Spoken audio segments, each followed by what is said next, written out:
ஒரு வெற்று காகிதம் தான், ஒண்ணுமே எழுதாத ஒரு காகிதம்.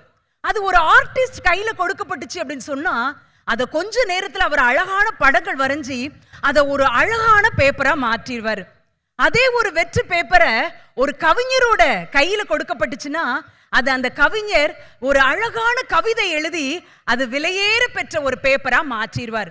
அதே ஒரு வெத்து தாள ஒரு மனநலம் பாதிக்கப்பட்டவருடைய கையில இருந்துச்சுன்னா கசக்கி அதை குப்பையில எரிஞ்சிருவாங்க.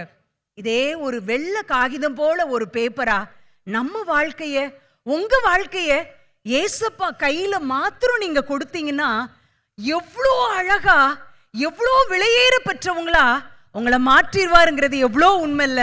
உங்க முன்னாடி இருக்கிற அக்கா இளம் வயதில வெள்ளை பேப்பரா, ஒண்ணுமே என் வாழ்க்கை குறித்த பெரிய திட்டங்கள் எல்லாம் இல்ல, ஏசப்பா உங்க சித்தம் என் வாழ்க்கையில நிறைவேறட்டும், கீழே என்னுடைய பெயரை மட்டும் எபன்னு போட்டு தந்துடுறேன், நீங்க உங்க விருப்பமானதை, உங்க சித்தமானதை என் வாழ்க்கையில எழுதுங்கன்னு சொல்லி டீனேஜ்ல ஏசப்பா கையில கொடுத்தேன்.